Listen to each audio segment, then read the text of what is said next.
Allez, votre invité aujourd'hui en direct sur Boursorama, c'est le chef économiste de Goldman Sachs en France, Alain Duré. Bonjour. Bonjour David. Aujourd'hui, on est jour de BCE, mais avant de parler de la BCE, juste un petit mot. On a eu la prévision, dernière prévision, troisième prévision du gouvernement pour la croissance française cette année. Mais enfin, la décroissance, récession de 11%, nous a dit hier Bruno Le Maire. Comment est-ce qu'on explique que malgré tous les milliards qui ont été mis sur la table en France, la récession peut-être s'annoncera beaucoup plus sévère en France qu'ailleurs en Europe, hors Allemagne, mais on a eu un confinement similaire à l'Espagne et à l'Italie. Il est possible on ait une récession pire, malgré les milliards mis sur la table. Comment vous l'expliquez ça? Alors je pense qu'il y a le premier élément, c'est qu'en France on a été beaucoup plus restrictif en termes de confinement. Et je pense que sur le plan sanitaire c'était nécessaire. Que l'Espagne et l'Italie? J'ai le sentiment qu'on ait un confinement à l'espagnole ou à l'italienne. Oui, ben, d'ailleurs nous notre prévision pour la France c'est moins 12% cette année, Ouais. et proche de l'Espagne. L'Italie a ses propres problèmes en plus du virus, donc on l'a mis à moins 14 pour la croissance. Ah, donc finalement la France sera pas pire que... Non, c'est plutôt en fait l'Allemagne qui est plus rapide, Ouais. parce que d'abord... L'Allemagne, bien si on fait croissance européenne, zone euro, hors Allemagne, pour se comparer, parce que l'Allemagne, oui, effectivement, a... L'Allemagne, nous, on prévoit une baisse de la croissance réelle à 9%, moins 9% cette année, avec un rebond un peu plus rapide, pour deux raisons. D'abord parce que le déconfinement a été un peu plus rapide, mais la période de confinement aussi moins stricte. Ouais. Mais deuxièmement, et c'est l'annonce qu'on a eue aujourd'hui, l'Allemagne fait de la stimulation budgétaire maintenant pour accélérer la reprise. Nouveau à 130 plan, milliards. 130 milliards 130 milliards, ce qui est énorme. Et d'ailleurs, on peut en parler, mais ça pose la question aussi d'un accord au niveau européen, parce que tous les pays n'ont pas le même espace budgétaire pour faire ce genre de mesures. Nous, on attend en France un plan de relance pour en septembre. Les Allemands, eux, ils dégainent le leur dès maintenant, avec 130 milliards. Un petit mot sur la qualité de la reprise, encore une fois. Beaucoup d'experts nous ont, sur ce plateau, même ailleurs, prédit une reprise qui serait post-déconfinement, qui serait lente parce que la peur de cette seconde vague de contamination, parce que consommer avec tous les gestes barrières, c'est compliqué. Mais dans les premières remontées du terrain qu'on a, et ce ne sont pas des données en dur, évidemment, mais de concessionnaires auto qui parlent de nouveau de beaucoup de gens qui viennent les voir, de commerçants, ça pourrait remonter plus vite que prévu. Est-ce qu'on peut croire à ce scénario moins sombre d'un rebond plus rapide que prévu? Alors, il y a deux facteurs importants qui guideront et expliqueront finalement la reprise. La première, c'est le risque de faillite et la montée du chômage. Si on est dans un schéma, et je ne pense pas que ça sera le cas, mais avec les mesures gouvernementales qui ont été prises, notamment en France, le but était de préserver finalement un maximum d'entreprises et leur trésorerie. Donc le risque de faillite devrait être limité, et par là la montée du chômage. Mais c'est un risque qui existe. Et la deuxième partie, c'est effectivement la confiance des consommateurs de retourner à leur comportement de consommation normale. Et là, ça dépend de leur compréhension du mode opératoire du virus. On le voit très bien dans des pays comme l'Asie, la Chine en particulier, où ils ont réouvert depuis un mois tout ce qui était restaurants et bars. Ouais. La fréquentation reste encore extrêmement timide, parce que les gens restent dans un comportement prudent.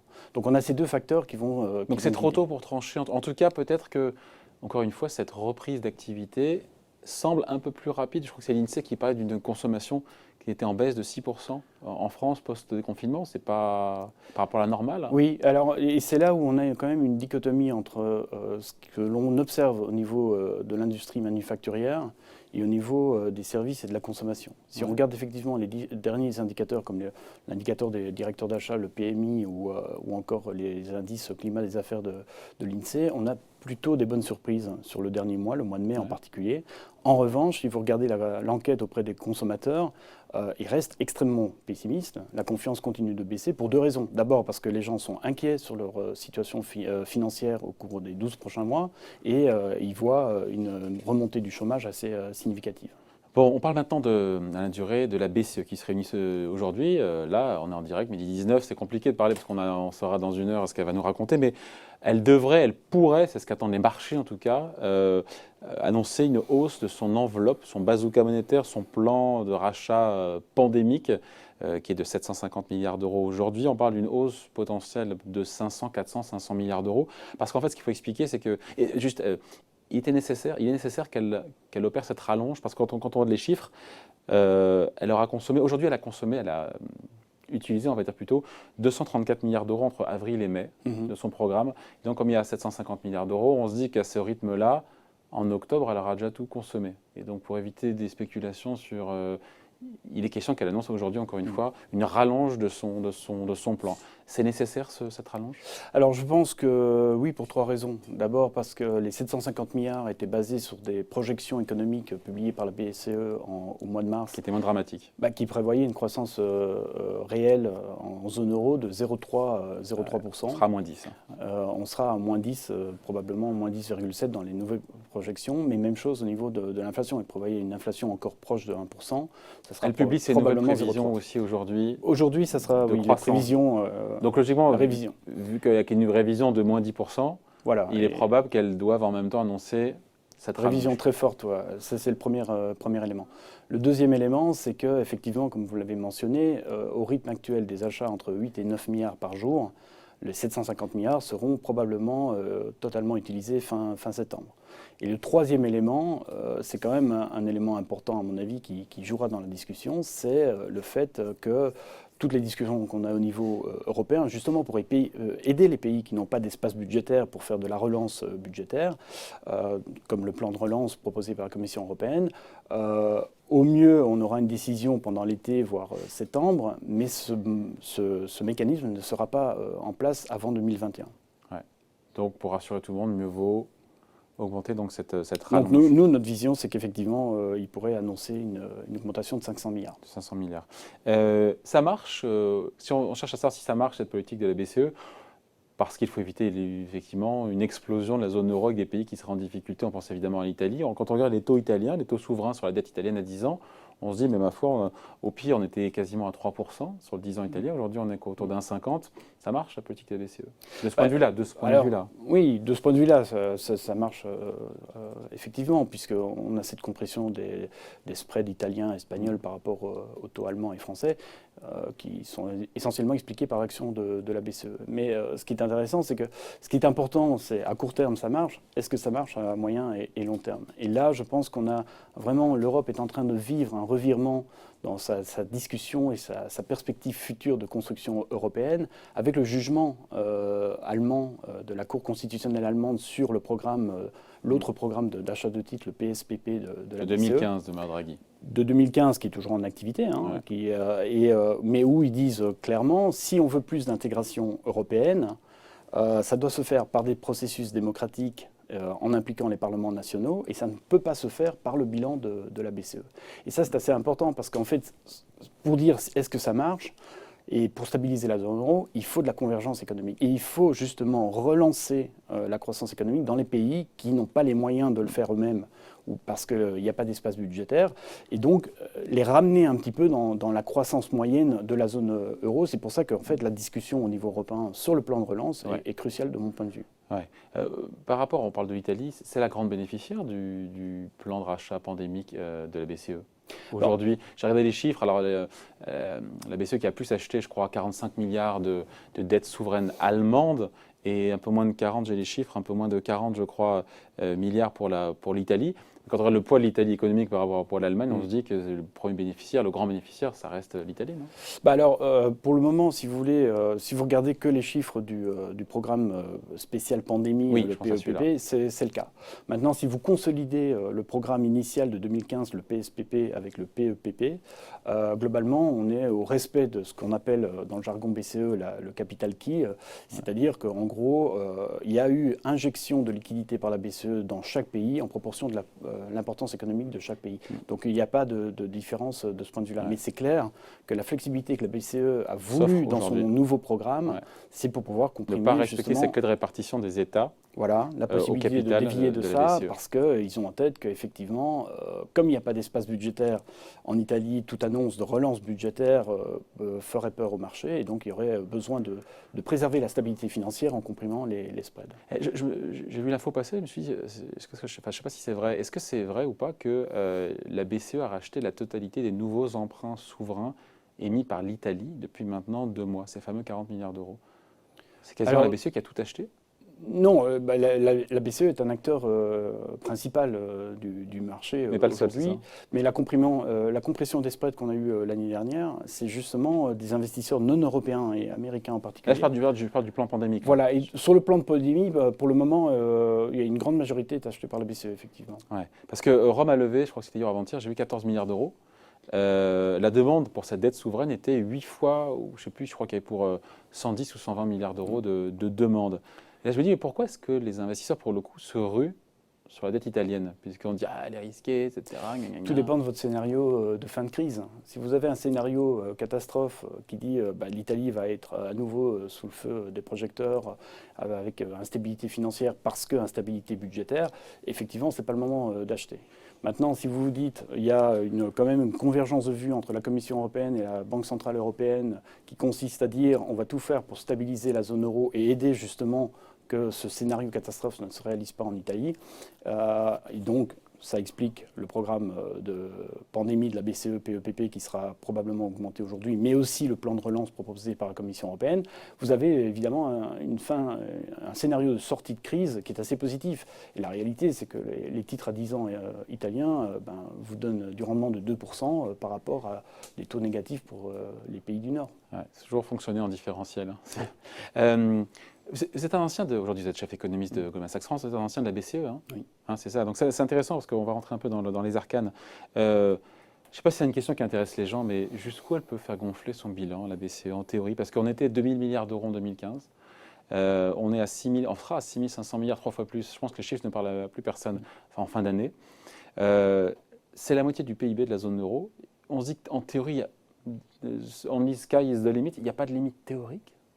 Alors, c'est un vaste sujet parmi les académiques. Ouais. Oui, mais on y est là. Enfin, on y va tout droit. En théorie, une banque centrale imprime sa propre monnaie, donc elle n'a pas de limite entre guillemets. Dans le cas de la BCE, c'est totalement différent puisque quand on a lancé la monnaie unique, l'euro, il y avait la volonté politique de ne pas avoir d'intégration budgétaire. Et pour garantir la séparation des bilans entre la Banque centrale et les gouvernements, il y a des règles dans les statuts de la BCE, et notamment l'interdiction de financement monétaire. Oui, il faut arrêter avec ça. C'est ce qui est de fait et réalisé. Oui, encore une fois, on l'a souvent dit ici, l'État souverain émet sa dette qui n'est pas achetée directement par la BCE, qui passe par les marchés, par les investisseurs qui vont les acheter, qui vont les revendre 2 secondes après à la BCE. Donc, on passe du marché primaire au marché secondaire, au marché de l'occasion. J'exagère d'une fraction de seconde, c'est-à-dire que ça ne soit pas comme ça, mais...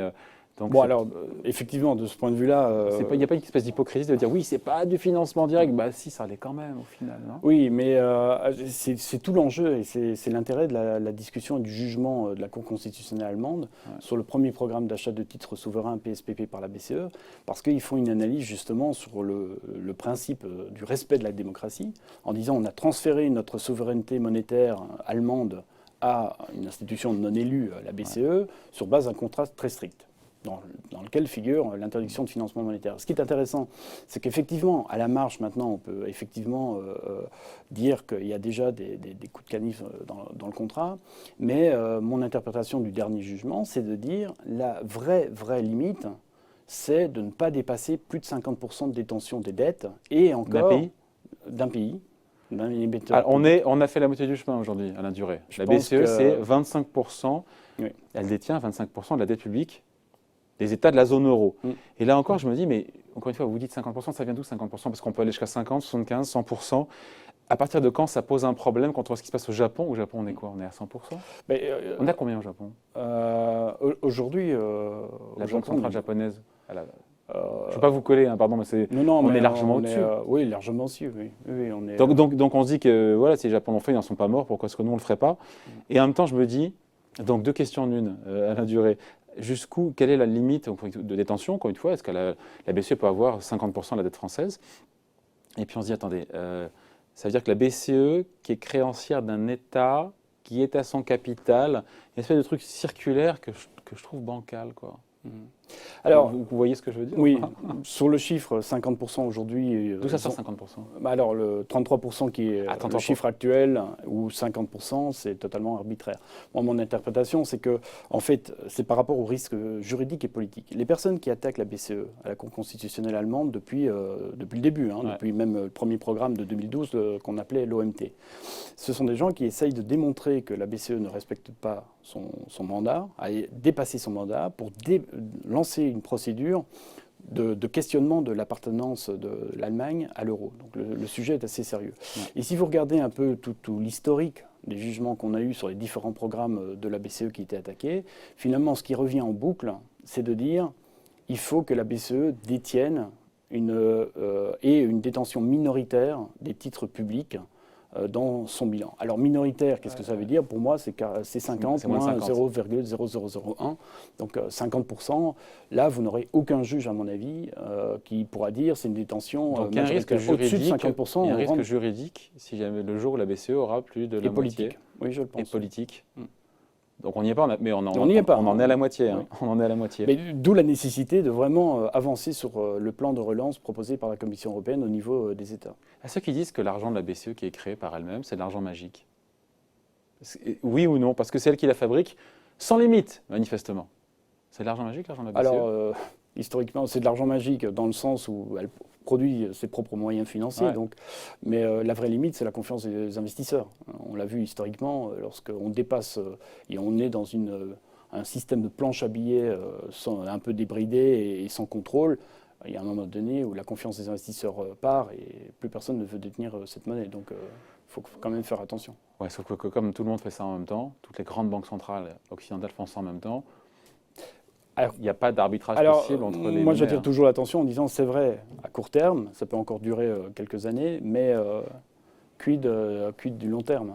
Parce qu'il y a un moment donné où quelqu'un devra payer la facture. Ah, ça veut dire quoi ça? Quelqu'un devra payer la facture? C'est-à-dire que... Parce que Patrick Artus, je l'ai cité hier, je l'ai recité aujourd'hui, il m'expliquait que l'endettement public français n'était pas un problème puisque la BCE allait garder ses titres, elle ne comptait pas les revendre, elle les gardait jusqu'à la maturité, qu'après elle allait éventuellement racheter de nouveaux titres une fois qu'ils arriveraient à échéance et qu'elle ne réduirait pas son bilan. Et donc finalement, comme les intérêts qui sont versés à la BCE sont rendus aux banques centrales nationales, ça retourne dans le budget des États. C'est de l'argent qui est gratuit et c'est une dette en fait qui est infinie. Donc c'est plus une dette. Alors justement, il y a deux moyens. J'espère que cette conversation intéresse celles et ceux qui nous regardent. Moi, je trouve ça passionnant. Donc voilà. Mais non, quand les États s'endettent, il y a un moment donné où il faut rembourser. Alors soit ils ne peuvent pas rembourser, on a une restructuration de dette. Il n'y a pas à rembourser puisque la BCE sera toujours là. Enfin, alors non. Et le deuxième mécanisme, c'est ils n'ont pas à rembourser et il n'y a pas de restructuration de dette parce que la Banque centrale est là. Ouais. Mais ça veut dire on est dans le schéma 2 aujourd'hui. Et c'est le schéma 2. Mais le schéma 1, ça serait un bain de sang. Oui, parce que marché, on en avait discuté déjà par le passé. C'est en train de dire qu'on radote. Non, pas du tout. On ne se voit pas assez souvent d'ailleurs. Mais non, c'est parce que toutes les banques centrales, à l'aune de la crise 2008-2009, ont pris le pari de préserver la stabilité financière. Alors l'objectif n'est pas explicite, il est implicite, et ça explique toutes les actions qu'on a aujourd'hui. Maintenant, à terme, s'ils détiennent très longtemps ce genre de... On peut avoir un conflit entre l'objectif implicite de stabilité financière et l'objectif explicite de stabilité des prix. Parce qu'il y a un moment donné, si on a des pressions inflationnistes... c'est ça, la limite, c'est l'inflation. Voilà. Mais l'inflation, on ne la voit pas. Avec une récession de moins 11%, ceux qui me parlent d'inflation, j'ai du mal à comprendre. C'est une question d'horizon de temps. Je pense que c'est une question d'horizon de temps. On a un peu l'illusion aujourd'hui, parce qu'effectivement, avec tout ce qui se passe, on a plutôt des perspectives de pression déflationniste ou au moins désinflationniste. Comment elle reviendrait en flèche?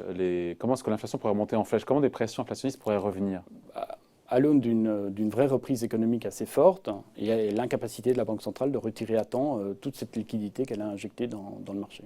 C'est le schéma le plus classique. Oui, mais avec une inflation des prix des actifs financiers ou une inflation venant de l'économie réelle? Alors pour le moment, ça se traduit par une inflation des prix des actifs financiers, mais au niveau réel, ça serait plutôt à plus long terme au niveau de la demande réelle de biens. Ouais. Dernière question, et là pour le coup c'est intéressant parce que je rebondis, vous disiez Alain Duré qu'elle est là, la BCE, pour sauver, assurer la stabilité du système financier. Mais après certains diront qu'elle n'en fait pas assez pour l'économie réel. Et il y a cet économiste dont le nom m'échappe qui disait que ces 1000 milliards d'euros de plan pandémique, pourquoi ne pas les donner directement aux ménages européens, chaque citoyen qui recevrait un chèque mensuel de 280 euros. Et donc, plutôt que de transférer cet argent via les banques, via le canal des banques, via le canal des marchés financiers, eh ben, on relancerait l'économie en donnant de l'argent aux gens qui iraient le dépenser. Ou le thésauriser. Après, ça, pour voir après s'il le thésaurise, ça sert. Mais bon, voilà, après, ça pose des questions. Est-ce que c'est le rôle de la BCE qui n'est pas élu c'est pas le rôle de la politique budgétaire de faire ça, de gouvernement Mais en termes d'efficacité économique pour relancer la machine, je sais que c'est très hétérodoxe de penser ça, mais on se dit, voilà, est-ce qu'elle en fait suffisamment? Vraiment, si elle voulait en faire beaucoup plus pour aider l'économie, est-ce que ce ne serait pas ça, de faire le fameux QE to people? Parce que c'est ça qui est dans les tuyaux depuis un petit moment. Alors, de mon point de vue, du point de vue théorique, tout est possible. Moi, j'aime bien ramener un peu les questions sur le plan pratique. Qu'est-ce qui est faisable? Et comme vous le soulignez à juste titre, c'est que la BCE a un mandat très strict, qui a été déterminé par des élus.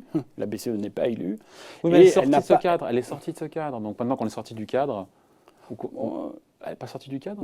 C'est-à-dire qu'elle a dû prendre plus de responsabilités que nécessaire, mais malgré tout, il y a quand même des lignes rouges, je pense, qu'elle ne dépassera pas. En tout cas, elle n'a pas la légitimité, elle n'a pas le pouvoir de changer son propre mandat elle-même. Ouais.